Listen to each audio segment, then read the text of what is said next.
Got the homie in here, came through, seen live interview, man. We about to tap in with the homie Pennie. Austin is in this bitch, man. Let everybody know who he is, where you from, and what you got coming, if you don't mind. Alright, we're still really good with this. Pennie Austin in the building, representing No Life NT. Northside, you already know I'm coming. Houston, Texas, you already know we living. Just dropped the EP on all my streaming service, Spotify, Tidal, you know. Everywhere. Music everywhere. Blind Pressure, I got videos on YouTube. Pennie Austin, that's Pennie Austin. Okay, man. How did you get the name Pennie Austin? That's very unique, by the way, man. We just gonna go right into it. That one right there, I got from my family. You know, it's a mixture of my parents and my grandparents' names. I took letters out of all their names. Mixed them together. That's dope. And that's why I kept the Austin in it, because I wanted to do something to keep my family into it. So you're not, I thought you was from Austin.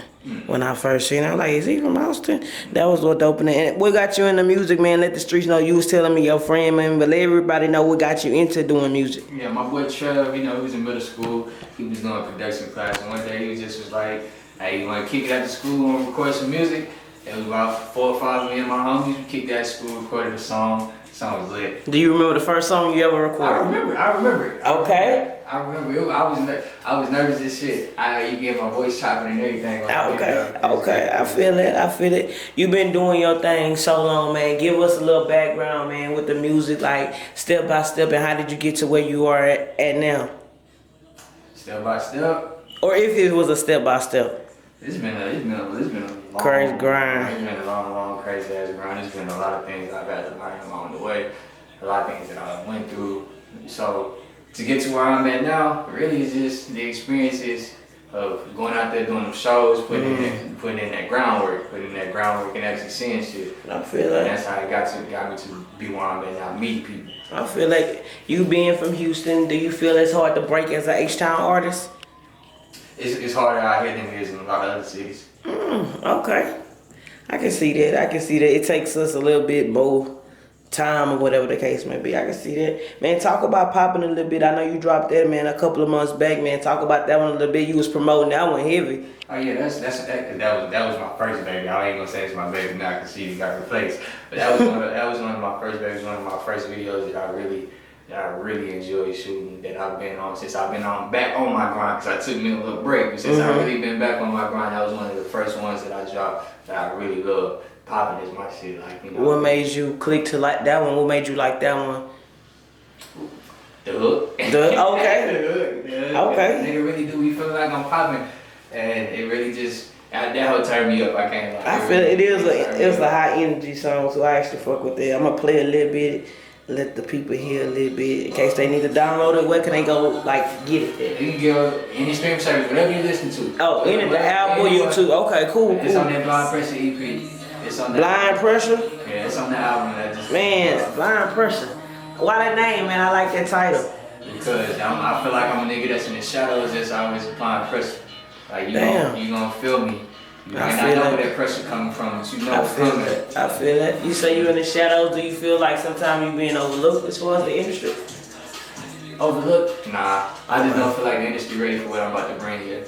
Okay, what's that then, man? Top of this shit. Yeah, I'm gonna bring something different. I'm not trying to limit myself. I feel like I'm gonna expand and do so many different things with my music that when I feel like when I take off and when I get my seat at the table, a lot of niggas gonna be mad because I'm not letting nobody else eat. It's gonna be me and my bros, and that's really it. That's all I'm trying to eat. Nobody else can come in? I ain't trying to let nobody else eat. I know people want us to be gatekeepers and shit. I'm gonna have my little bros. I'm gonna open the doors for some people, but I feel that. Why is it like that? Is it because of the support, or you just gonna keep your home team? It's a little bit of both. Okay. It's a little bit of both. I done ran into people, you know, that want to be in your face, you know, everything like that, show you a little fake love. And then, you know, they don't show you no support on the same way you show them support. So it's like, I see how people move. It's noticed. I'm not bitter about it. It's just noticed. So I know who to get a plate to and who not to get a plate to. You right about that, man. Pennie Austin on the back streets, man. He brought his gas. You smoking on camera? Yeah, you cool. Man, you don't watch the show. I see the early, but you know. Nah, you good, man. You can spark that shit up, man. You kept it all the way real, because like I say, in this industry, man, there's so much fake shit, so much one-sided shit. How do you plan on staying balanced, being that your career is about to go to another level, being that you are bringing some shit we never saw? because I just seen so much shit.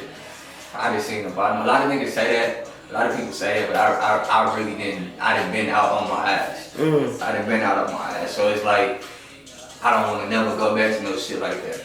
Like, that's what's gonna keep me balanced, like, to know where you came from. Big facts. Like, if you fuck it up, you can easily go back to that. That's not like I'm trying to live. Big facts, big facts. How did you like escape that, being that you come from so much and been through a lot?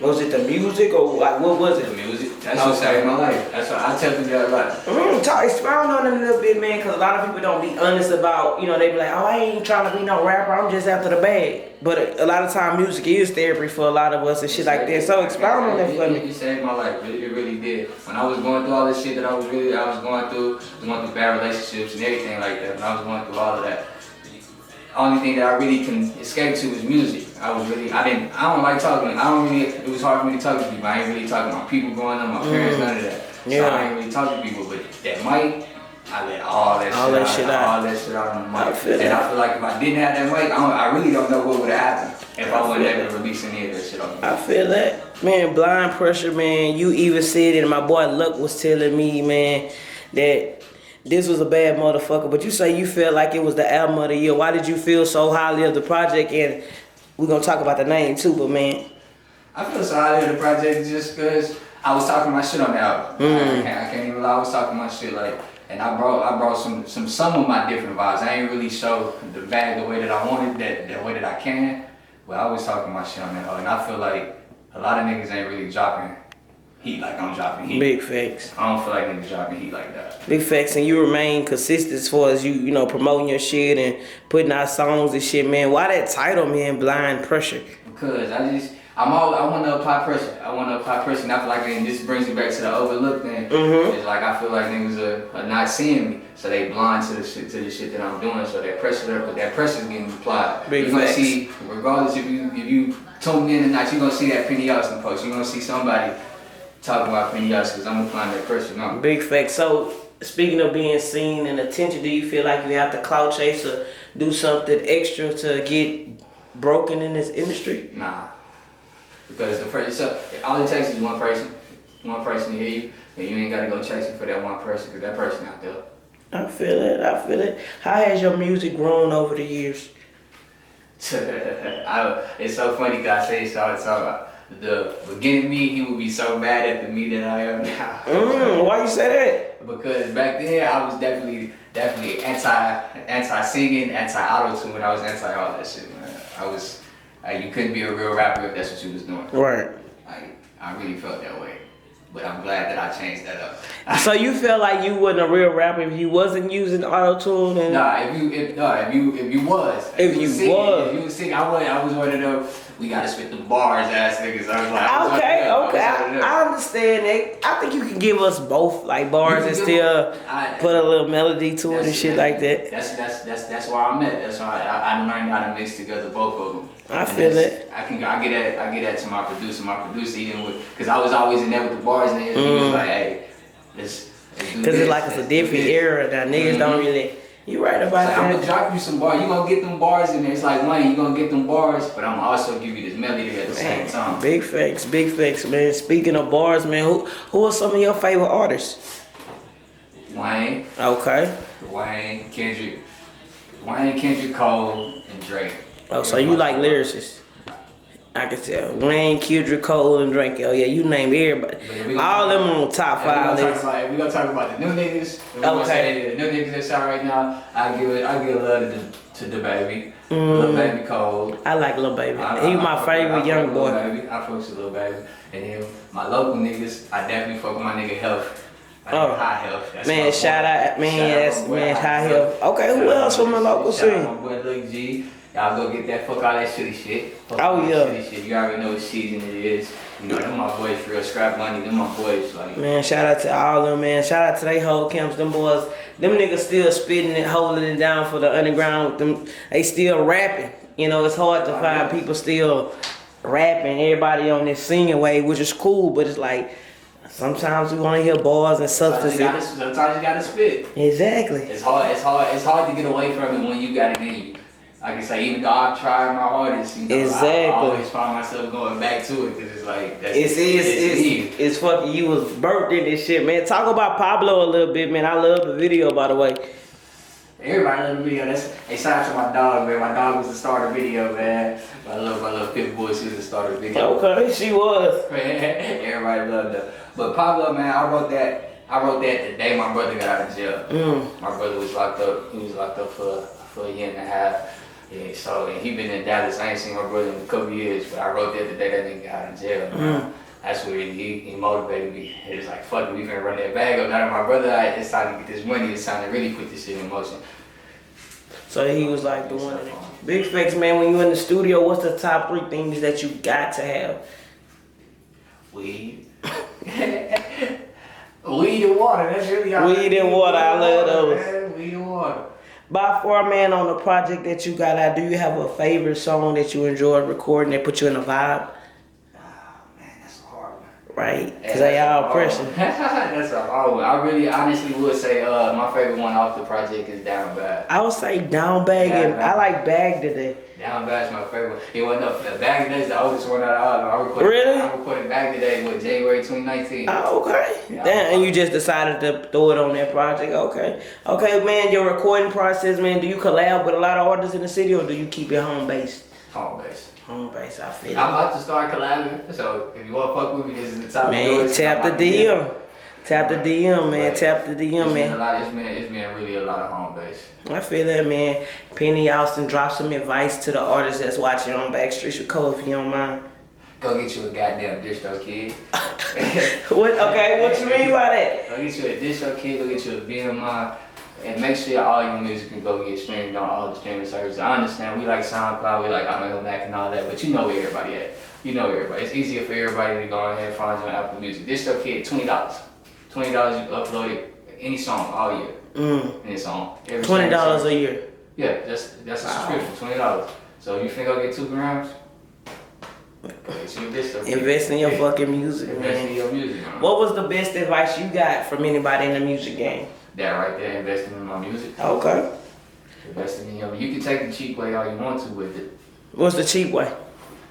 Just trying to take shortcuts. Cause you know, the niggas that's really putting out professional work, it's gonna cost money. It's gonna cost money. So if you can go and spend $200 for a video, but then when you see your video compared to another nigga video that when you spent $800 to $1,000 on this video, it's a big difference. Exactly. It's a big difference. Exactly, man. It's about quality too. A lot of people think, oh, I can put out 20, 30 videos and them shits don't be looking right. It's like, nigga, you just wasted your time. Also, if you go put 20, 30 videos, gotta make sure you put in the budget for promo. Don't just be dry. Talk about promo. A lot of people think you just put the song out and everybody know it. You can't just dry drop the song. Cause even though you posting it, if you the only one posting it, people don't really take that serious if you the only one posting it. I can honestly say that. If you the only one posting niggas ain't gonna take it. You say if you the only one posting, that is true, man. Now they see 3, 4 people now they like, alright, now I could probably go tap and make that nigga buy you. I just seen a few niggas talk about it. If it's just you, scroll. Exactly. People just scrolling right up. You right about that, Pennie Austin, man. Plug your IG, YouTube, where the fuck everybody can find you, man. If you don't mind, before we get out of here. You can find me on Instagram at Pennie Austin. That's PENNIE. Austin _ that's my Twitter, all that, all my social media. I got Twitter, I gotta type in with you on Twitter. You follow me on Twitter, man? Do it? Yeah. Let me see. Pennie Austin on the Backstreets, man. I appreciate you for coming through. I don't know if you want to shout out anybody before I take your picture. Yeah, man. Shout out to my bro. Shout out to No Life. You know, that's the team. That's the mafia. That's what I roll with. As I said earlier, shout out to my 2 other niggas. We keep grinding that shit. And that's how we get the money. Big shit and outside shit. Tap the fuck in right now. Go follow him, Pennie Austin, man. I love that fucking name, man.